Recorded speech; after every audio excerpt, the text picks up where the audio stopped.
Madam President, I rise to speak on the Corker-Menendez Iran Nuclear Agreement Review Act.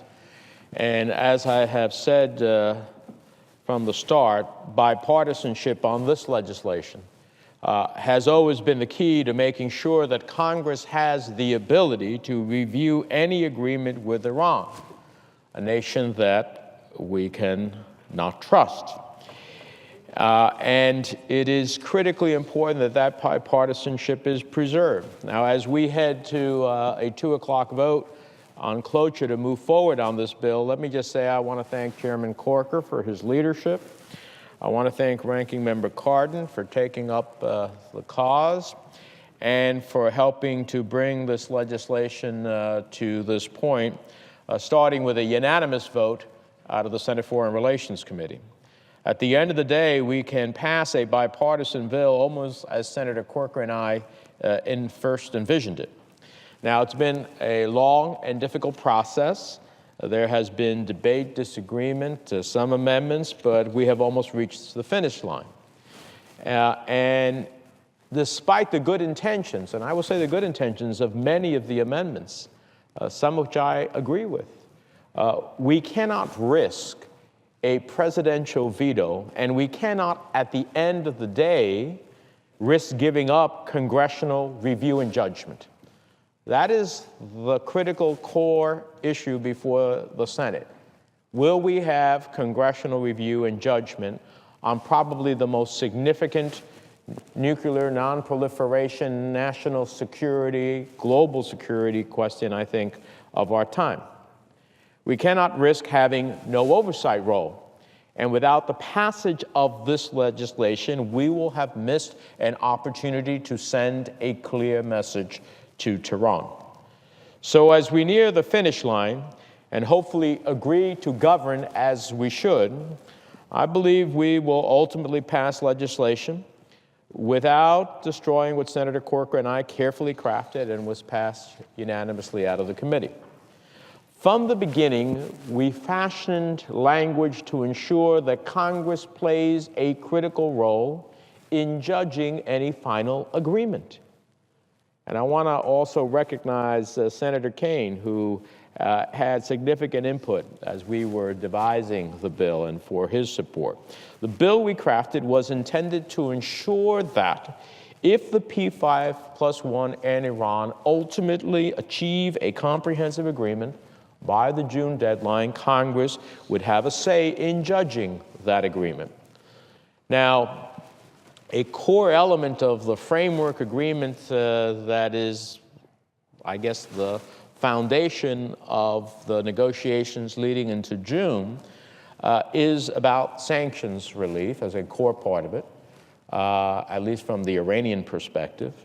And the sanctions relief the administration is proposing that is at the heart of these negotiations from their perspective. For us, it's about their nuclear infrastructure and their drive for nuclear weapons. But for them, why are they here seated in negotiations in the first place? As the administration themselves has recognized, it is because of the sanctions.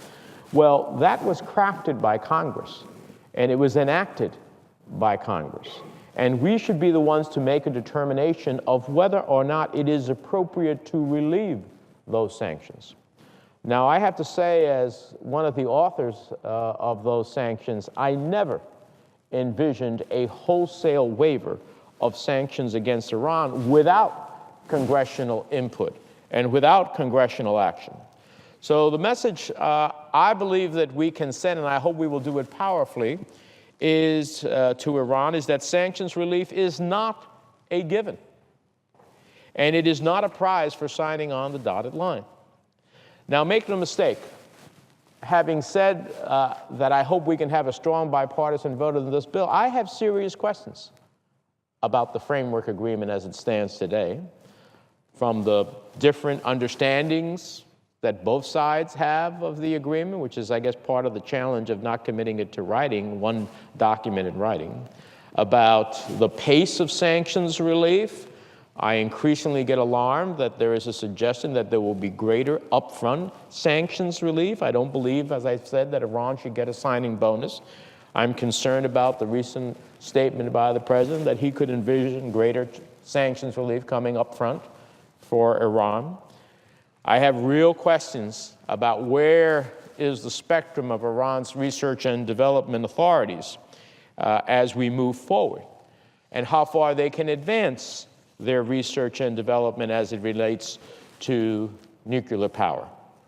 Greater research and development means, among other things, more sophisticated centrifuges that can spin faster and dramatically reduce breakout time towards a nuclear bomb. Now, I'm concerned about the ability to snap back sanctions if there are violations of any agreement. And certainly what I've seen in the first instance, which sounds like a committee process, doesn't guarantee that a snapback will take place or that it will be done in a timely fashion.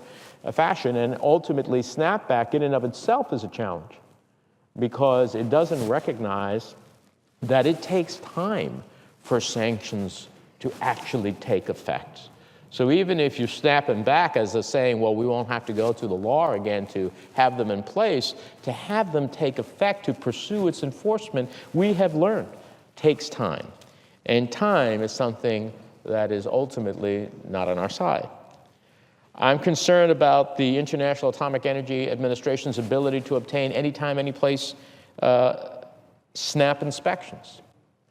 We already heard the Iranians say, well, they're balking at that, and they're also balking about the possibility if the IAEA believes that such a location might be a military installation, that, well, no, we're not going to allow any of our military installations to be inspected.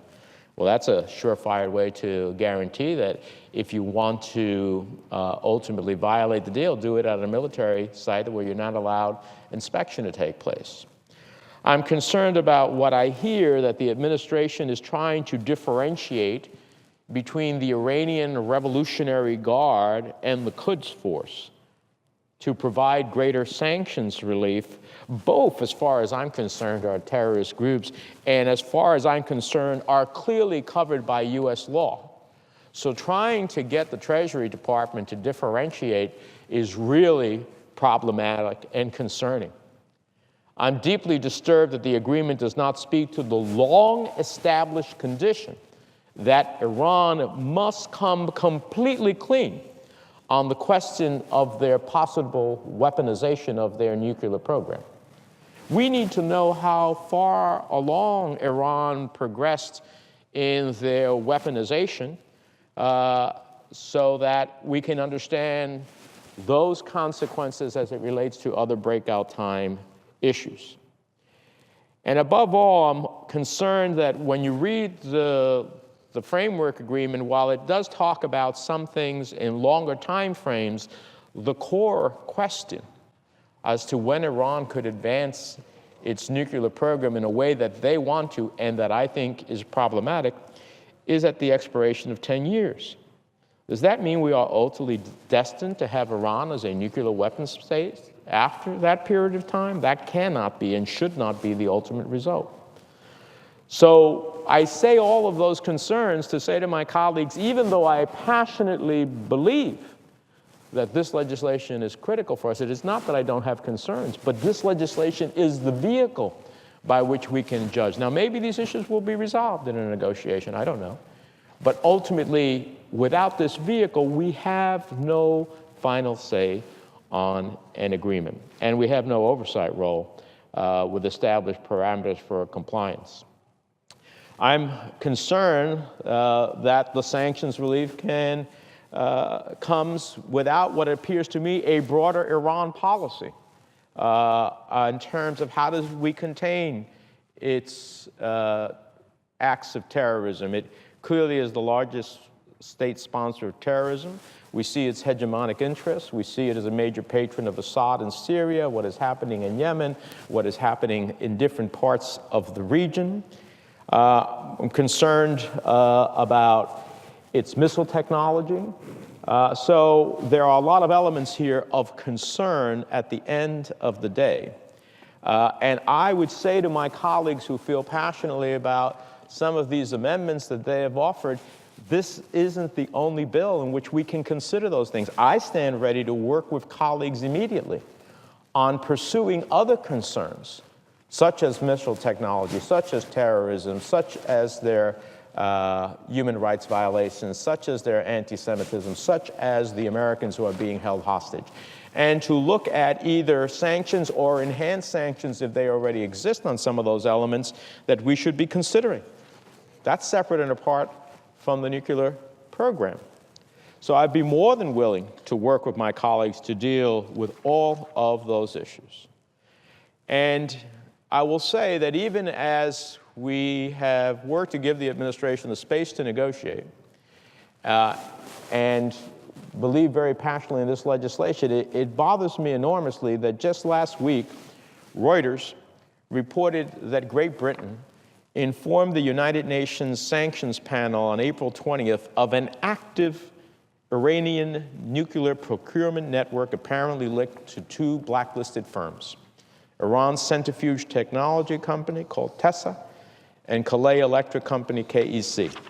Now, if what Great Britain brought before the UN Security Council sanctions panel is true, how can we trust Iran to end its nuclear weapons ambitions and not be a threat to its neighbors when even as we are negotiating with them, they are trying to illicitly acquire materials for their nuclear weapons program in the midst of the negotiations, forgetting about everything they are doing in Yemen and Syria, forgetting about their hostility to ships in the Strait of Hormuz, forgetting about their actions of terrorism. This is square on, trying to ultimately use front companies to get materials for your nuclear program. So we cannot build this on trust alone, and I know the administration says we're not going to trust them, we're going to verify, but it goes beyond that. It can't be a fleeting hope that Iran will comply with the provisions and change their stripes. I believe they won't. It can't be built on the aspirations or good intentions like the North Korea deal, not when Iran continues to sponsor terrorism, not while it asserts its interests from Yemen to Bahrain, from Iraq to Lebanon, not as events in Syria continue to worsen. I just had the UN relief coordinator in on Syria. This is a human tragedy of unimaginable proportions. We have come almost desensitized. You don't hear about it here on the Senate floor anymore. It's all supported, encouraged, and financed by Tehran. And not while Iran's fingerprints remain in the dust of the bombings of Israel's embassy and Jewish community center in Argentina, even as it seeks to bargain with that country's leader for absolution. That is the Iran we are dealing with. That is the state we are being asked to hope will change. Well, hope is not a national security solution when it comes to dealing with Iran. Congress having a say on any final agreement is critical to how we deal with Iran. And so I urge my colleagues to have a strong vote on cloture, and I hope after that a unanimous vote on passage. And with that, Madam President, I yield the floor.